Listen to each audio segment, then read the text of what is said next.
Hello, and welcome to an extra special, extra spoilery episode of The Pixel Perspective. I'm your host, Adrian. And I'm your other host, JJ. And I'm ready for the spoilery special-y stuff. Yeah, man. I just finished the game last what was it? Last weekend? Gosh, I don't remember. I think so. Yeah. And then, I had a lot to say, especially about the end game, and I really, really wanted to talk about it. And then I understand you finished it for a second time and earned your platinum. I did. Trophy. Got the platinum. Yep. Which is awesome. So I really wanted to kind of bounce some thoughts of the game with you. I've only kind of briefly talked to you about it through text. So I would like to kind of get into your thoughts on how the story differences were compared to the original game, and whether you agree with them or not. And then also, because you you did play through it a second time, you might have a different, better understanding than I did. I, on purpose, avoided any kind of spoilery. Why can't I say that word? Spoilery episodes of any YouTube shows and stuff that I watch. I don't want to tarnish my thoughts on the game, basically. So sure. I'm going at this fresh. This is all 100% my opinions. No influences on me whatsoever. So with that being said, I'd like to ask you, when you completed the game on Platinum, did you listen to the story a second time, or did you skip scenes for the most part? I skipped. I honestly just wanted to do it and get it done. So I pretty much skipped all the cutscenes and just kind of did what I had to do. Yeah, I probably would have done the same as well. Were there any certain scenes that you watched again just because they were that cool? The only one, no, because honestly, I thought the whole game was cool. I loved everything about it when I played through it the first time. The main thing that I watched the second time around was when I was doing the dresses and getting those different ones and any different decisions that I had made, that kind of thing. I would look for new scenes or anything to be different in that regard. And I mean, there were some differences, but nothing crazy. Okay. Before we get into any kind of story discussions or anything, and I did make some notes here of things I wanted to hit on. I wanted to talk about getting the platinum and kind of the biggest challenges that you had with achieving that. Honestly, the biggest challenges were starting out. The hard mode obviously was rough.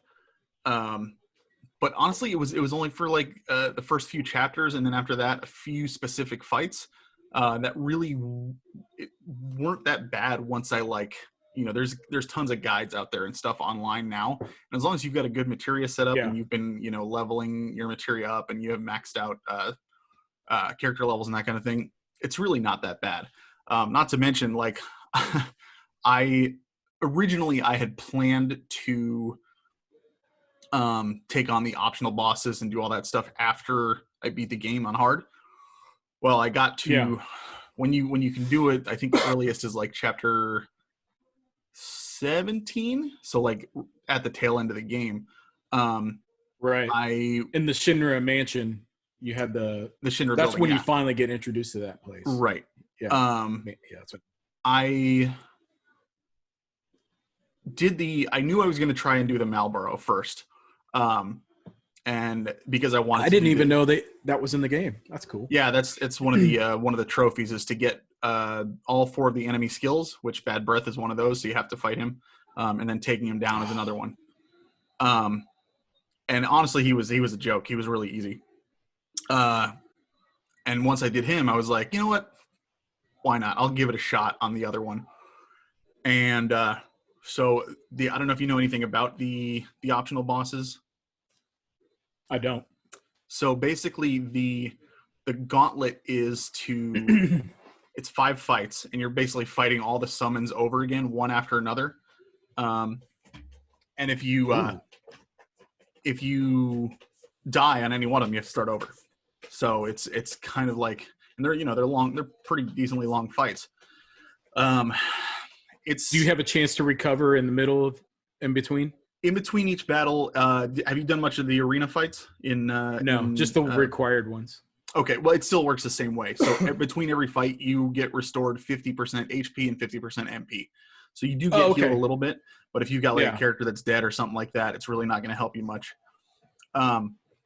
So I was like, yeah, why not? I'll give it a shot.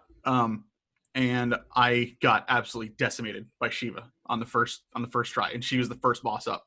So I was like, this is gonna suck. I'm already max level. I've got tons of materia maxed out already. I don't know what the hell I'm gonna do. So I was like, screw it. I don't want to have to waste tons of time doing this over and over again, bashing my face against the wall. I want the platinum, but it really isn't something I want to earn on my own. As cheap as that sounds, I totally get it. I know I'm a wuss, and I just want to get it done. So I looked up some materia setups.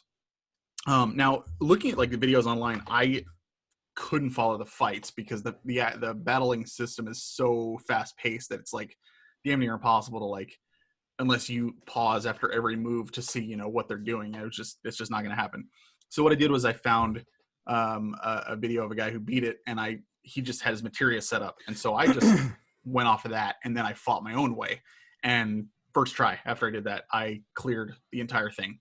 Wow, all of them. And then I was worried about what? What's your main strategy? I know you say that you like to use poison. Is that kind of the? It depends on the boss, because some of them are immune to poison, so it really doesn't even matter. If you're fighting machines, that kind of thing, it's not going to matter. And the final secret boss is a machine, so it really wouldn't help you there. Which he was a joke too, because he literally all of his attacks were pretty much in front of him. So as long as you stayed behind him, you could just run in circles, and he would just try and hit you by turning. I almost didn't even have to switch characters in that fight.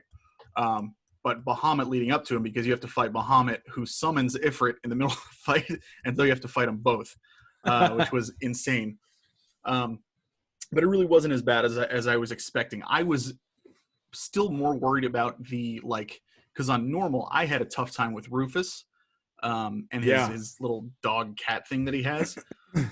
Until I used poison on him. He was one of the ones I did, and I literally would just run in circles and whatnot. However, and this made the rest of the game an absolute breeze, even especially the smaller battles and stuff that I was forced to go into. The accessory that you get for beating the optional bosses is something that lets you start battle with a limit break. So I was basically two-shotting everything with just my limit break. So once I beat those guys, rest of the game was a cakewalk. It was nothing. That is incredible. I didn't even know that.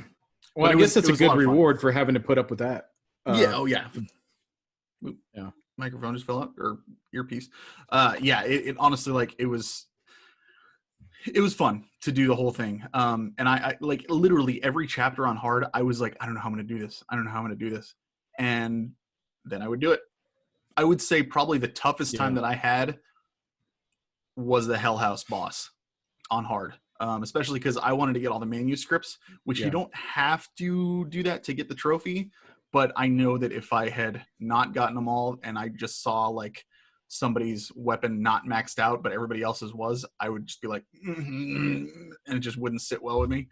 So I had to beat him twice on hard, which was rough. I found that battle to be challenging, but I beat it on my first try. But it was more annoying because it lasted so long. I think that was one of the longest fights that I had to do, and I didn't feel like I was prepared for it at all. I didn't have enough. I didn't have the right materia equipped to be able to utilize his weakness whenever he would switch elemental forms or whatever. Right. So that was what drug it out. But I mean, honestly, I didn't find them to be that difficult. The ones I had the most problems with were the boss. Oh man, Corneo's minion. I can't remember his name. The sewer boss. You had to fight him twice. See, that's still like blows my mind because I had no trouble both like any time that I've ever fought him. He was a walk in the park. So it's just crazy that your experience was that different from mine. It's weird. Yeah, I think it's just different play styles maybe. Yeah. But I had to retry that battle maybe a handful of times. But the second time I played him, it was easy. He wasn't hard at all. But I may just not have had myself equipped correctly. I don't know. But the other one that gave me a hard time was the motorcycle boss towards the end of the game. The good thing is on hard, you can skip all those. How's that? You literally as soon as the motorcycle level starts, and it's the same for both of them because you do one with Jesse in the beginning and you have the one at the end. You just push start and it gives you the option to skip the whole thing. I remember now. At the end of the game, it tells you can skip the motorcycle scenes. Yep, and you can because I was dreading that boss too. But skip me, or I skipped it completely. Huh. The other trophy that I felt like would be pretty challenging was the learning all the enemy skills. There's only 4. Because I didn't get that in materia. Oh, there is? Oh. Yeah, okay. It's nothing. Okay. So is it just boss skills then? No, there's 3 that come from regular enemies, I think, and then 1 is the bad breath from the boss. Because I got the 3 from the regular enemies. I don't even know where I got them from. I just had them. So, they just came from... Well, I have 3, so then I already got them. Right, yeah, so all you're missing is bad breath. Yeah. Okay, that's good to know. I had no idea. Yeah, and you don't get that materia till later in the game. So, and I don't think I ever even used any of those skills either. I didn't either. What about getting all the dresses? I hear that one's kind of a pain. It's just tedious. You can do it on easy, so it really doesn't and when you're level 50, and especially you've got that it's like called the Gotterdammerung or something like that. Like it's total German. The accessory I was talking about that gives you limit break at the beginning of every fight. Yeah, it's nothing. It's literally just what takes the longest is just running from point A to point B, and the fact that you have to do several of those chapters over again. But it gets quicker each time as well because the dresses, the requirements they're based on how many quests you do. So at the end, you're not doing any side quests anyways. So you're just blitzing through the chapter. That was the last one that I did. Okay. Interesting. Okay, well, that's all the questions I really have for any platinum or any trophies in general, really. Yeah, honestly, I can't think of any. If it wasn't a Final Fantasy game, I would not have done it. I wouldn't have cared enough. But it's it's Final Fantasy.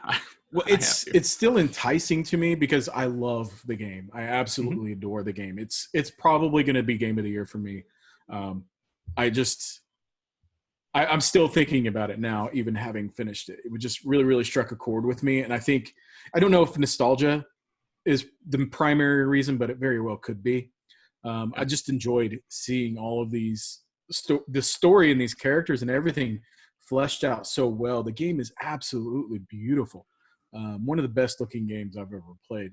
And it really, really worked for me. But all that being said, there are some things that I wasn't too pleased with, but they didn't detract from the main experience that I had with the story by any means.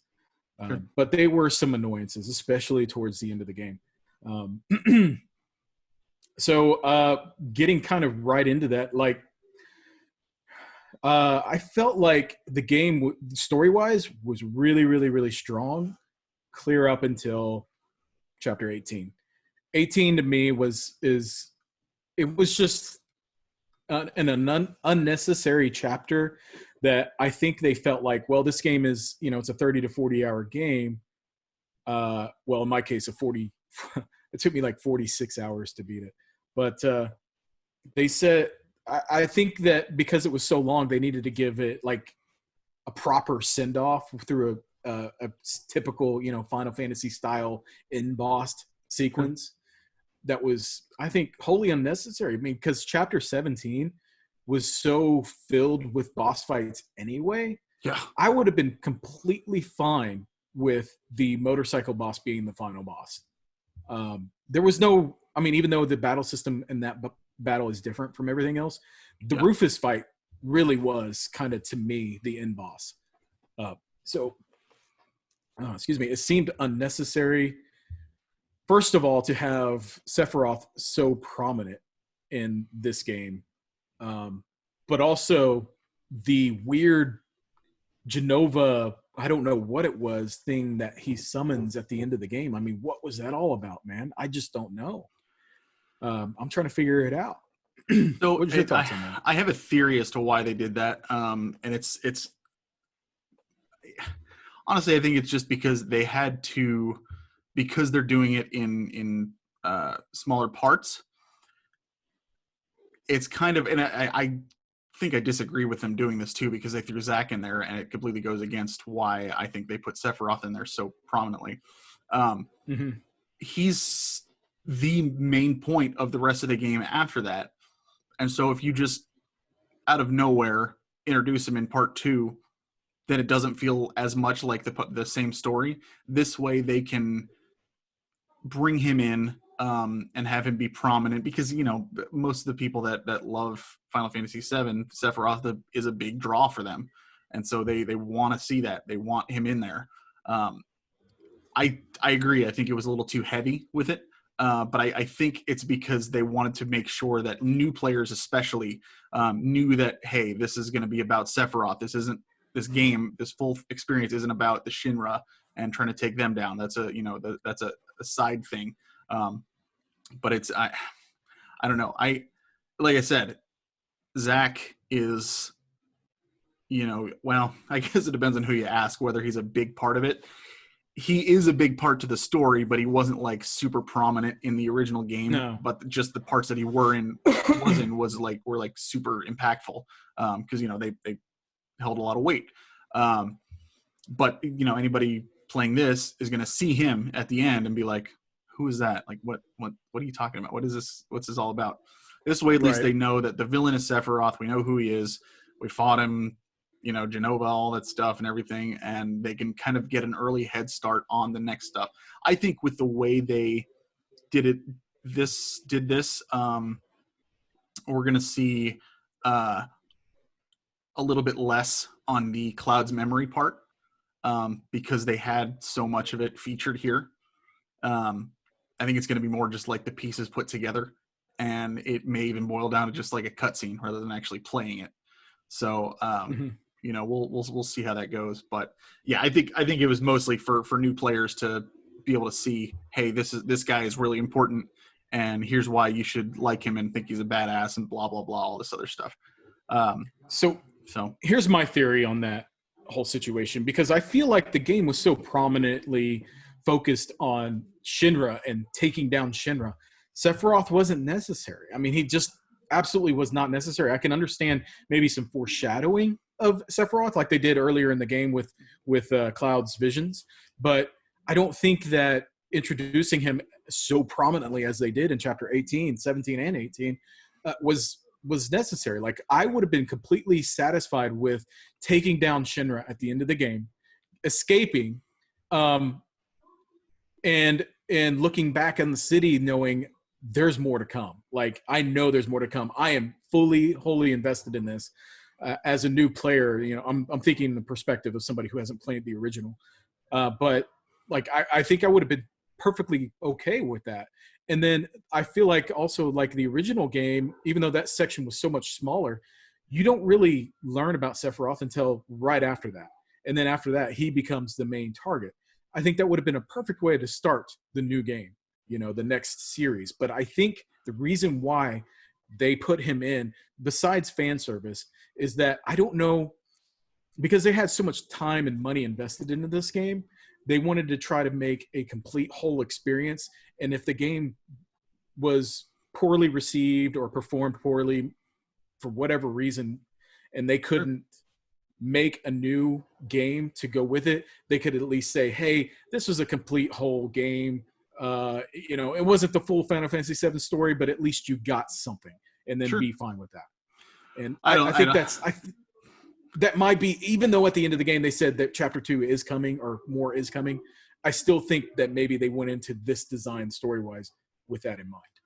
Yeah, I mean, I don't think you're wrong, but at the same time, the way they ended it is like, it didn't get really get resolved in any way. So it would be kind of tough to leave it like just like that. But I'm trying to think of it like, if I was a new player coming into this and I felt like I think they want it to be episodic without feeling episodic, if that makes sense. They want it to feel like one giant sweeping story rather than, okay, first episode, we're going up against the Shinra. Episode 2, now we're fighting Sephiroth, and that kind of thing. I think they wanted it to be clear that this story was going to span these games and not just be episodes in themselves, if that makes sense. And I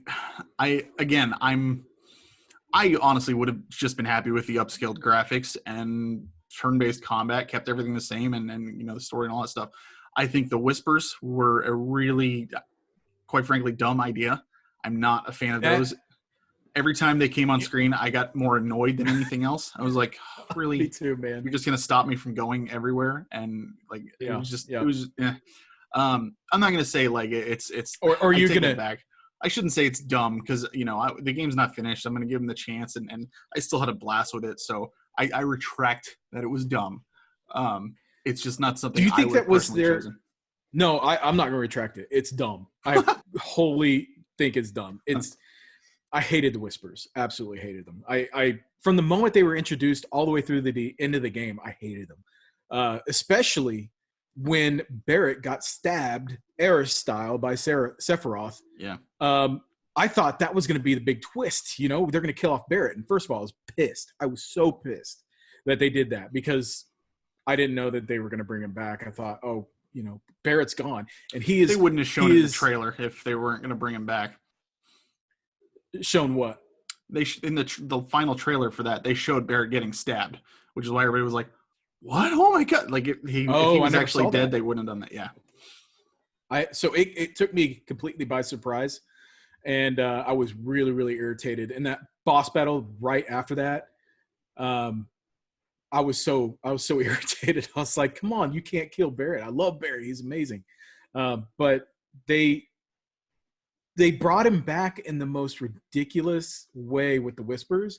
Yeah. Like, it makes you think like, well, they're kind of playing with the rules of the game. I mean, in a way, it's like, so if the game is already, if my actions don't really matter because the Whispers are going to step in whenever something doesn't go as it's supposed to go, then what's the point? It's just I hated it. And in a way, I wonder if it's kind of like their way of merging the old game with the new game. Well, that's the thing is that they're there to try and make sure that it follows the original timeline, but they failed because things are completely different. You've got Biggs and Wedge that are, well, assuming Wedge is still alive, but Biggs is still alive, which didn't happen in the original game. Who knows? Jesse may still be alive. We have no idea. But there's a handful of things that are completely different. Zach may be alive. We have no idea. He definitely didn't die where he died in Crisis Core. There's a handful of things that they screwed up on. So it's just Nomura being Nomura and wanting to throw Kingdom Hearts into it. It's fine. It is what it is. My biggest problem with it isn't so much that they changed it. It's more that the way that they changed it makes it so that in order to have like a solid grasp on what's going on, you kind of really had to play the original. And so it's not super friendly to new players in that regard, which again goes against the whole, my assumption that they're doing they brought in Sephiroth, made him prominent for new players and stuff. So it's just kind of like, what were they thinking? A lot of moments like that when they, when I'm playing through this. And again, loved the game, had an absolute blast with it. It was great. But like you said, once chapter 18 hit, it was kind of just like, No, like I don't like what the heck. Well, also having Sephiroth take Genova in Midgar. I mean, it makes sense to me. It He does does. that I in the mean, original. he does. I thought it was Mhm. in Nibelheim or whatever. He does, but I'm like, at least I think so. He like he breaks her out and because he's at the Shinra building in the original and he kills everybody. There's that big trail of blood. You basically get let out of prison I by remember that. him, and there's the big trail of blood and everything like that, and all that stuff. I don't know that he may not take I assume he probably did. I just don't remember if it shows anything related to that. I'm not sure. Yeah. But Okay. yeah, he was definitely there. And that's that's another thing. If they had done it like the original, he would have been in the game for what, a couple hours, and that was it. So because that was at the Yeah. very end. Same thing with Red. Yeah. Why they didn't make Red 13 a playable character, I won't understand. He was with you for a good chunk of the final chapters, so Yeah, but he should have been playable. only 2 chapters. I kind of get it because they would have had to squeeze all the manuscripts and his weapon upgrades, finding 5 different weapons in 2 chapters, a lot of stuff, and that would have just resulted in more filler. And I think it was enough. Honestly, I'm Good happy point. with what they did for him. He was in your party. He joined you. He helped you out in battle. Yeah. I thought it was cool. So I'm looking forward to seeing him in the next one. I liked seeing the cameo of Kate Sith in there as well, which was kind of neat. That was so cool. I love Yeah. that. So it's I'm excited to see That where took it me by goes from here. surprise. So towards the end of the game, it was really cool how they split the party up. So I was kind of dreading having to choose who my party would be because I liked everybody so much that Yeah. I didn't want to have to choose. It's like for me, it was going to be a guaranteed Cloud and Tifa, but I was going to have to switch out Aerith and Barrett, and I liked both of them a lot, and I didn't want to have to do that. Yep. So it was cool that I didn't really have to do that except for one short little part, in the game. The rest of it, they were split up, and you had to play as both sets of teams. So I really appreciate how they handled that, and I hope that they do that more going forward when you have more characters introduced. Was there a part where you had to choose who was in your group? There was a short part, yeah, where you had everybody in your party and you could choose. I think it was maybe 16 or 17. Oh, It was there towards the end. I know what you're talking about. I just left it as the default thing. Yeah, I think I did too, but it was still like, even though I had the default party that they gave me, I was still kind of thinking, well, what if I want to use somebody else, Can you switch Is it? this what I'm going to have to do? Was there a way to switch them? Yeah, you can. Yeah, Oh, you can cool. switch them out. I think, actually, I didn't see. I'm pretty sure that. You could. Cool. Okay, maybe I'm wrong. I know you could at least go in and edit their gear and everything like that. So maybe yes. Maybe you can do that even if they're not in your party, though. That's true too. Actually, with that, I love materia. I think the materia system is done really well in this game, and I'm glad that they brought it back because I was a little worried that they wouldn't. But my main annoyance with the materia was that if you can't equip as much different magic or elemental materia on your characters before you go into a battle, and you don't have the right elemental materia, you're kind of screwed in utilizing the boss weaknesses. So you can either whittle away at them with what you have, or die, reset your materia, come back and try again. And I felt like a better way to handle that would have been to just let me manage my materia during the battle. So that way, I can pause the game, change out my materia, and be able to continue. But it's a minor gripe and a minor annoyance. That would have made it way easier though, because you just assess and boom, done. Yeah, right, exactly. But also like the micromanaging of materia got to be a little bit of a chore. I do appreciate using materia, and I think that's just a fact that they introduced so many new types of materia in this game that you kind of had to juggle around. Like all the all the battle ability materia, like the ATB, where it raises your magic points, ATB or The purple ones. Yep. Yeah, the purple ones. They didn't have to introduce so many of those. I use the heck out of them because they are helpful, but at the same time, it's like, well, that's using a slot that I could be using for, something else. Yeah. I don't feel like they gave us enough combination materials, the blue ones. Agreed. They gave us a few that were nice, but I didn't use those as much as I felt like I could have used them. A big omission was the all materia. That would have been really nice to have. Well, they had magnify, but there was only one of them. Yeah. But even then, you can't get that on a second playthrough. And the blue materia you get once, and that's it. Oh, really? Yeah, because I remember some of them are kind of like you have to go to a specific spot to find them. Yeah, the blue you can't get on a second playthrough, which sucks. Yeah, let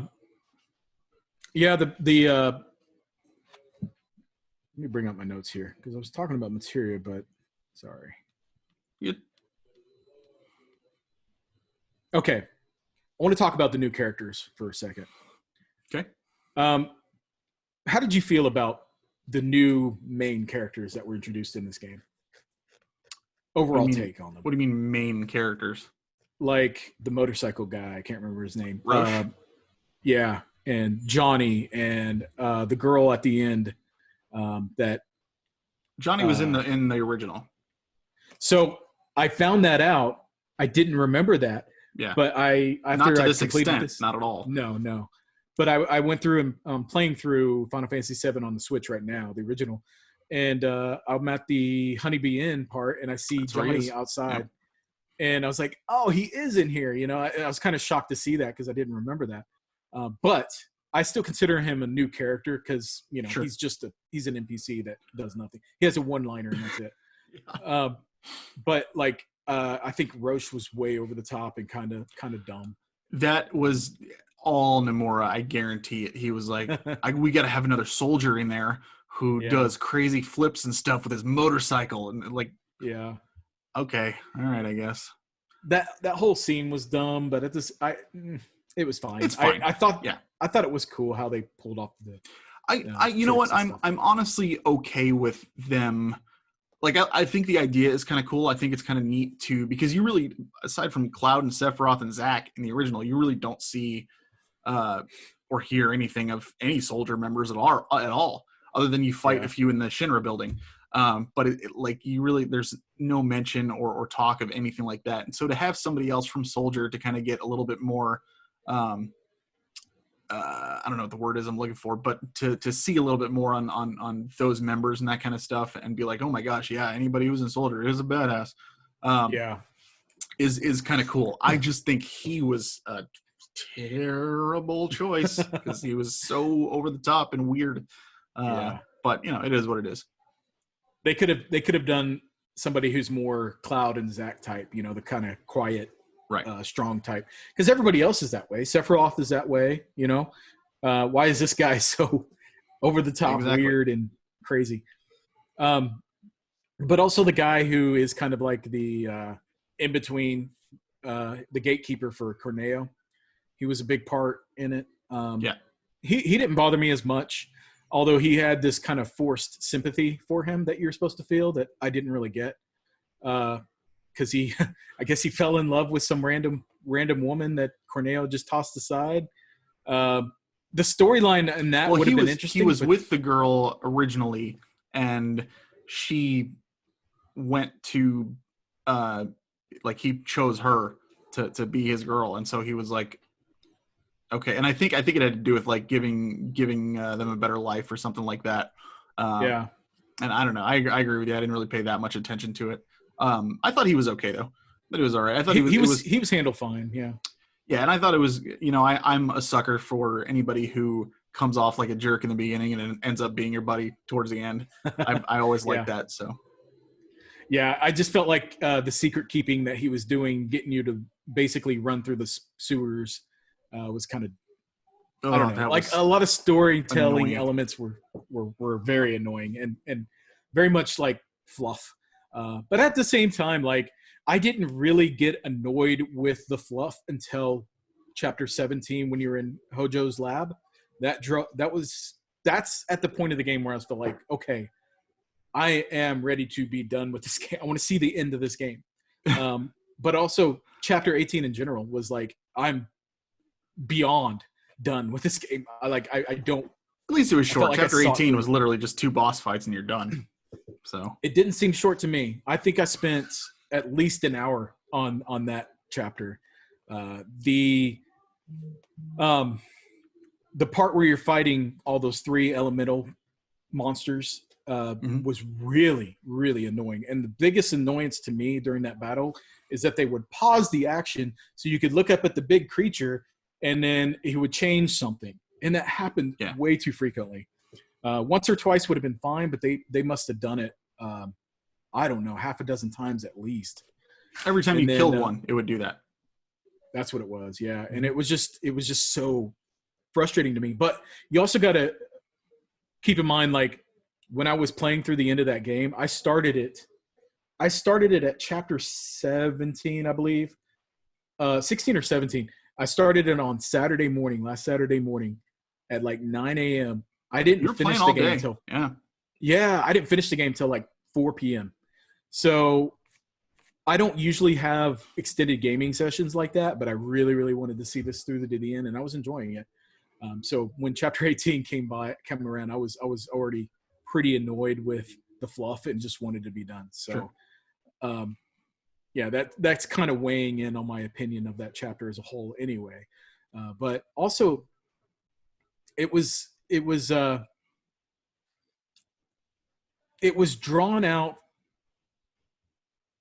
I guess it's just typical Japanese storytelling to make you, really have to fight a lot of enemies or really strong boss and make it was either going to be that or was going to be 6 different forms.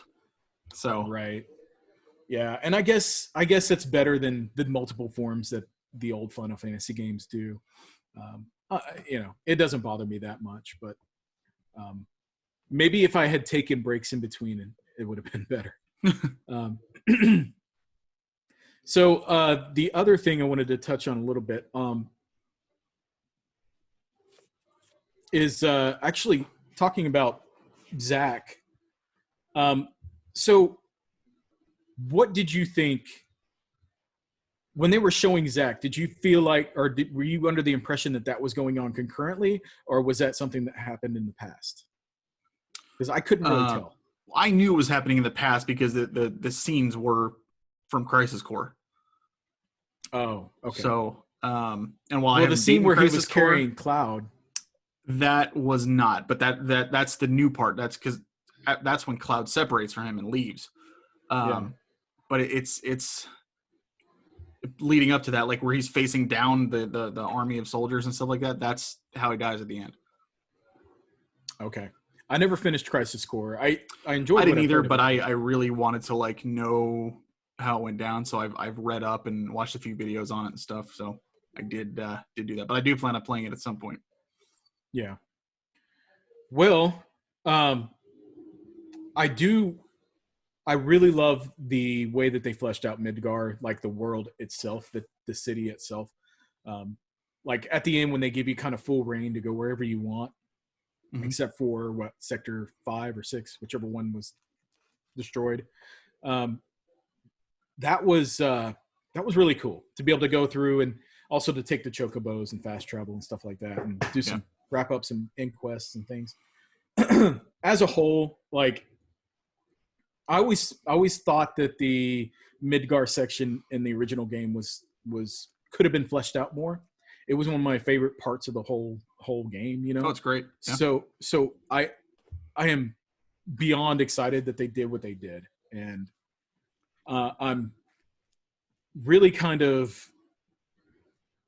I'm really excited to see where they take it, but at the same time it's like there's a lot more game in the original left to go. So what can they do and how much can they flesh it out? Also, like, is it going to feel disproportionate to this game? Like if they go and completely flesh out the towns that you get to later on in the game, make them much larger. And, is that going to, I'm really curious to see how they handle this going forward. because even towns like one that comes to my mind specifically is the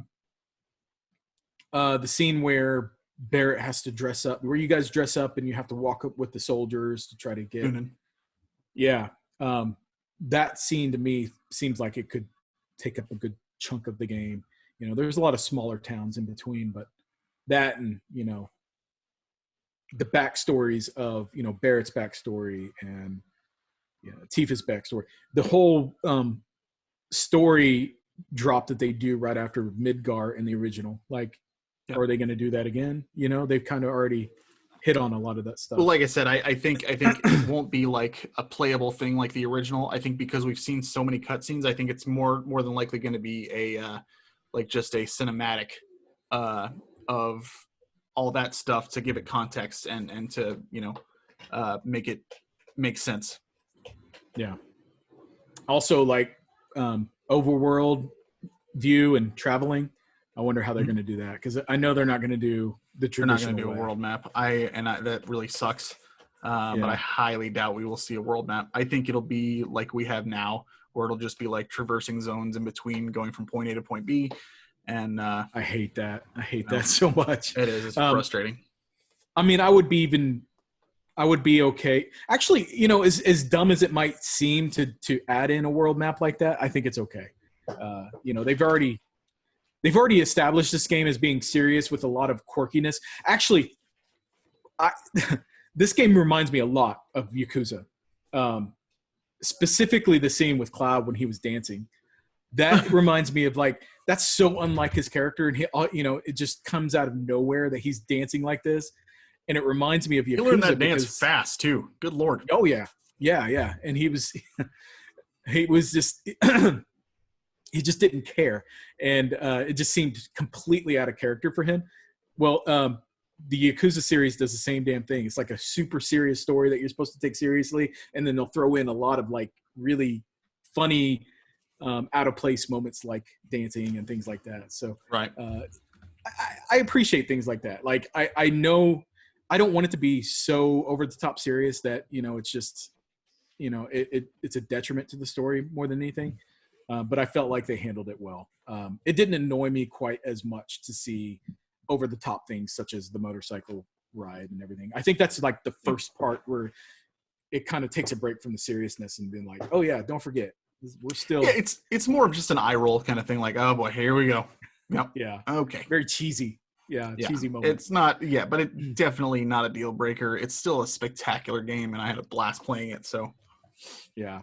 I'm excited that we got it. I love the game so much. I think I mentioned this in our last episode, but it's inspired me to go back and do some artwork. I've got a Cloud piece that I'm almost done with, and I plan on doing all the main characters at some point and getting that posted. But literally, man, this game is brought out the love for the series, the love for the game, and the love for the nostalgia that I have towards it.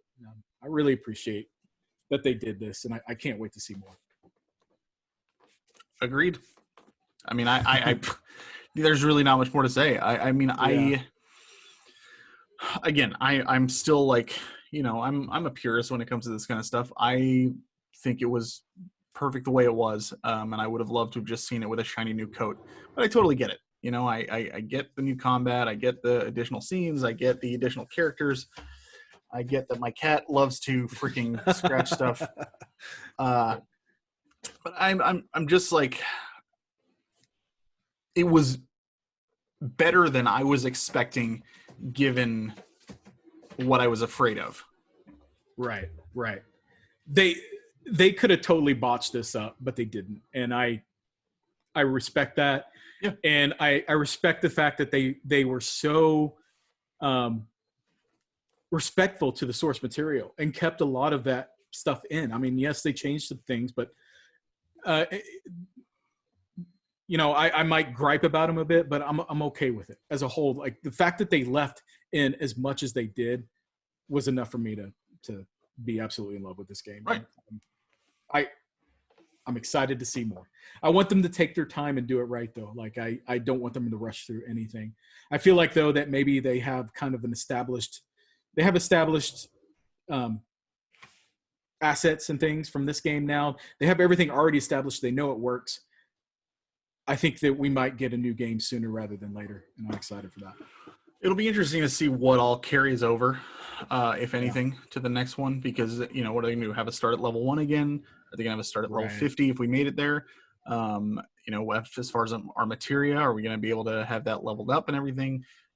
There's so many questions and so many different ways they could take this, that it's just, I don't know. I don't know what to expect, but I am much more at ease now than I was when I first heard about the remake. I was excited in the beginning, but I was also like, oh man, they're gonna try and get cute with it, and it's just gonna be awful. There was a big part of my brain that was saying that. So I couldn't be happier with the way it turned out. Is it what I personally would have wanted? No, but is it more than acceptable and a absolute blast? Absolutely. And I highly recommend it to anybody who has and hasn't played the original. I would say it's probably a better idea to have played the original so you can understand a lot of the references and get some context, because it is basically you're ensuring the timeline of the original Final Fantasy VII is intact. And that's it. Yeah. And if you have no idea what that is or anything like that, you're just going to be like, okay, I guess I'm playing as these guys and I'm doing this thing, but what am I fighting against? What are these whisper things? So it is what it is. Yeah. I agree with you in that it's not what I was hoping for, but at the same time, I'm glad it wasn't what I was hoping for because it still worked. I'd like the combat specifically. I loved the combat. It took a little getting used to, but I think this combat is a good evolution, and I think it works better for this game than a traditional turn-based system would have worked. So I appreciate the changes that they made, and I'm glad that they didn't go Final Fantasy 15 on it and really mess it up, because I did not like the battle system in that game at all. There are similarities there, but you can definitely tell that they got better with it. So yeah, I'm happy. Any closing thoughts or anything? Play it if you haven't played it. It's definitely worth a shot. It's I know you said that you hadn't watched a lot of reactions and videos and stuff from other people, but I have. I've watched a handful, and what I really like seeing is the amount of new players who have either never played a Final Fantasy game before or never played Final Fantasy VII, who jumped into this, and all of a sudden we're like, I am a Final Fantasy fan. They're into it. That's awesome. So it's really, really, I'm happy to see that, because that's what the original did. It brought in tons of people who would not have played it otherwise. So I'm really happy to see that. I agree, and I think I've already been hearing people going back to play 15 and things like that, and I kind of want to say, don't play 15, play one of the other ones, but it's okay. If it's getting newcomers to the series, that can only be good news for future entries into the series. Absolutely. So. Yep, 100%.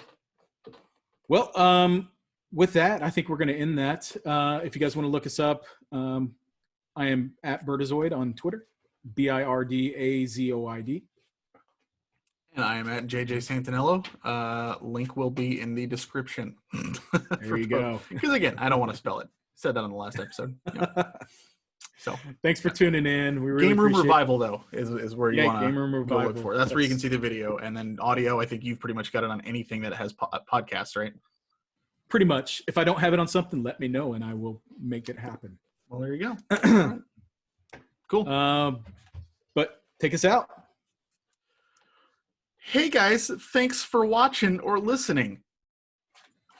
Play Final Fantasy VII. I'm kind of at a loss. But like, comment, subscribe, all that fun stuff. You know the drill. That's usually how I end my videos, at least. Yeah, exactly. But hey, thanks for giving us your time.